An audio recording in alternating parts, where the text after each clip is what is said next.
Hello everyone, welcome to a brief overview of punctuation marks. This is part 3 of a 3-part series wherein we discuss semicolons, colons, and dashes. You can find links to the other 2 segments in the description below. Semicolons, colons, and dashes are unique punctuation marks that once we understand how and why they're used, we can become more effective writers. They're also a standard feature on the ACT test. First, let's talk about semicolons. Semicolons' primary function is to combine 2 independent clauses without a coordinating conjunction. If you're wondering what a coordinating conjunction is, you can go back to the video on commas where we talk about linking 2 independent clauses. For example, we're going to see the school play, comma, and it starts at 8. So I've got those 2 independent clauses, but I've got comma and to link them. Another way I could do this is simply put a semicolon in between those 2 independent clauses. Make sure not to use a coordinating conjunction if you're using the semicolon.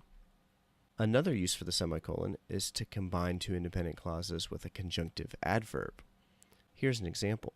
We were planning on arriving on time, semicolon, however, comma, our car wouldn't start. So as you can see, I've got that conjunctive adverb, however, starting the second independent clause, but I'm separating the independent clauses with a semicolon, and I'm offsetting however with a comma. This would be true if however did not come immediately at the start of the second independent clause. Here it comes in the middle of it. We were planning on arriving on time, semicolon. Our car, however, wouldn't start. So now I've got commas on both sides. There are lots of conjunctive adverbs. Here's a list.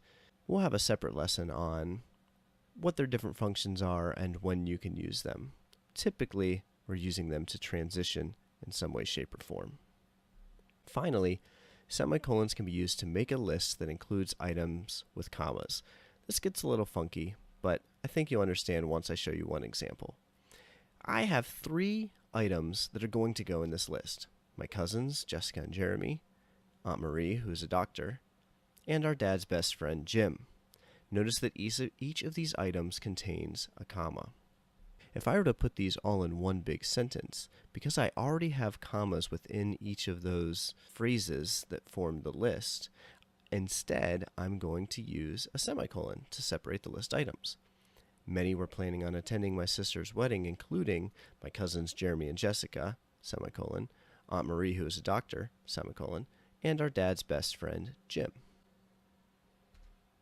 Next up is colons. The primary use of colons is to introduce a list. We purchased what we needed at the store. Here's the list: batteries, toilet paper, and water. You have to be careful though.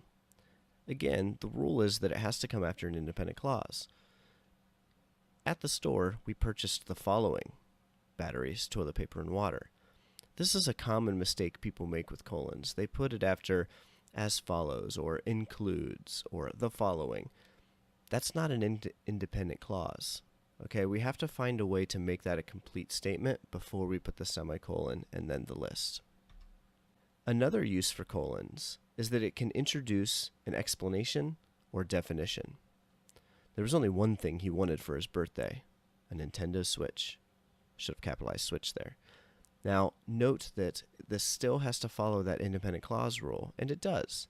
There was only one thing he wanted for his birthday is a complete sentence. On the ACT, semicolons, colons, and periods can all be used between independent clauses. You'll never be asked to choose between the 3. The distinctions are purely stylistic.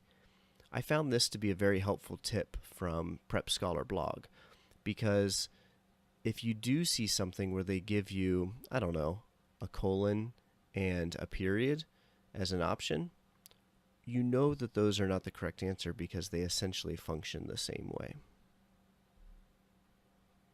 Lastly, we're going to talk about dashes.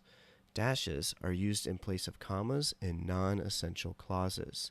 If you're not sure what I mean when I say non-essential clause, go back and watch the first video of this series on commas. Here's an example.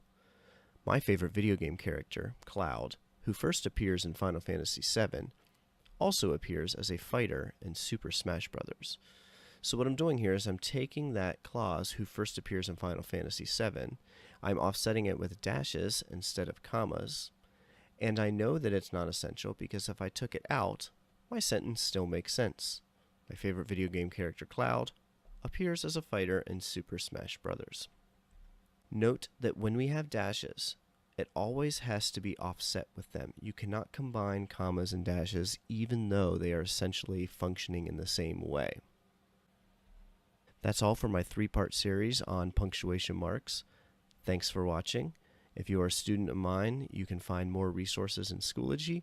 And if you found this video on YouTube and you've got some questions, drop them in the comments section below, and I'll respond when I can. Thank you.